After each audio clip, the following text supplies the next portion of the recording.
Hi guys! Welcome back to another vlog. Today, we're doing something super cool and creative. Nagawa tayo ng personalized portrait tote bags. Pero this time, challenging ito kasi ako mismo ang magpuputol ng fabric at magpiprint using sublimation at syempre, ako na rin ang magtatahi. So ready na ba kayo manood? Let's go! First step, syempre kailangan muna natin ng fabric. Gumagamit ako ng fabric cutting machine para mas mabilis. Pag ganito kasi mga bulk ang orders, kailangan talaga gumamit ka talaga ng cutting machine. Then after mo naman mag-cut ng fabrics, next step, exciting part, printing the designs. Since gagamit tayo ng sublimation, make sure na tama ang gamit nating fabric. Dapat polyester ang kanyang fabric para kumapit ang design. Ibinigay na ang client ng mga ready-made designs para kasi ito sa ireregalo ng mga couples. Cute-cute, no? Cartoony, tapos merong names nila, the couples. Kaya ito, piniprint natin sila gamit ang sublimation. Super fun to kasi parang magic. Yan, pinipress natin ang designs sa fabric gamit ang press. Konting antay lang, 20 seconds lang at yan, design na. Sobrang crisp ng design. Para talaga ikaw yung nag-drawing sa bag. Every portrait looks vivid and super detailed. Perfect na perfect talaga to for personalization. So guys, we have to do this 30 times. So habang piniprint ko na sa fabric and designs, ayan, magkwentuhan muna tayo.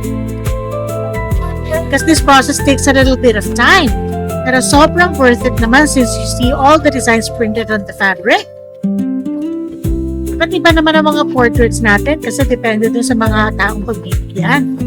Nakakatuwa, sobrang unique. Medyo matagal nga lang ang process pero nakaka-enjoy ito lalo na pag nakikita mo na sa fabric na yung designs. Magawa rin kami ng mga sarili naming designs para sa mga bags. Isa naman mga clients kami na binibenta nila ito sa kanilang mga stores.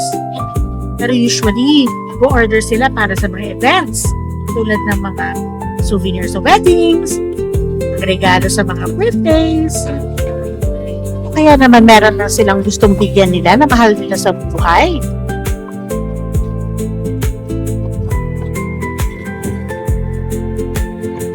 Ayan, ito naman ang ginamit natin mga materials. Siyempre, yung may print na fabric. Tapos, yung fabric para sa handles. Tapos, syempre, yung ating straps.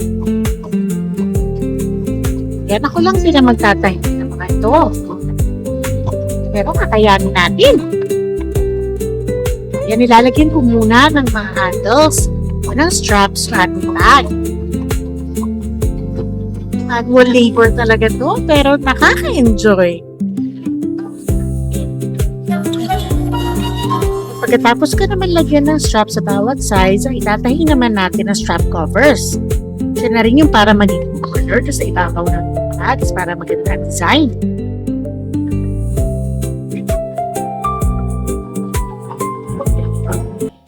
Nakakatuwa kapag ka nakakabuo talaga ako ng tote bag. Tapos nakikita ko na ginagamit ng mga tao. Meron din kami mga binibet ng sarili naming designs.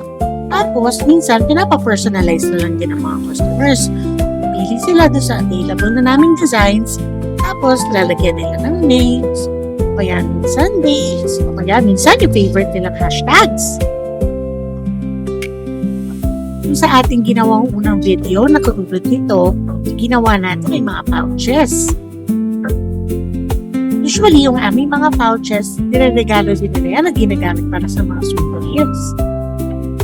Tapos, pinapartneran nila na ganito na sa bags. Proud naman kasi ako sa mga tote bags na gawa ko kasi maganda talaga ang materials na ginagamit ko.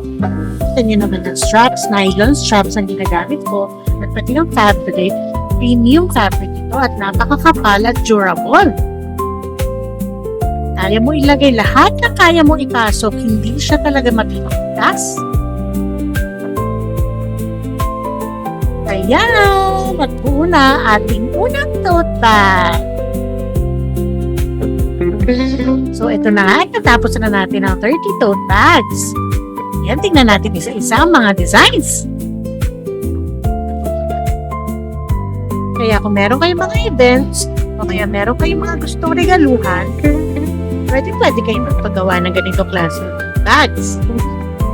Kasi mas maganda ang gift kung mas personalized. Di man ganun mahal ang halaga, importante, pinag-effortan nyo naman na ipa-personalize ito para sa kanila, di ba? Nagagamit lalo ito pang souvenirs, lalo na sa mga kasal. Walang minimum order dito, kahit isa, gagawan kita. Di ba ang gaganda? Ito pa.